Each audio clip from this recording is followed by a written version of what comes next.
Let me do the second one.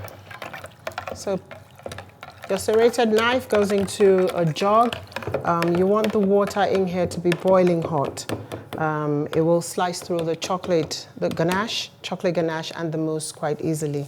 I'm holding my knife down 90-degree angle so that I don't crack the ganache as I cut. So if I went 45-degree angles, at a 45-degree angle, I run the chance or risk of cutting or cracking my ganache. 90 degrees, it's nice.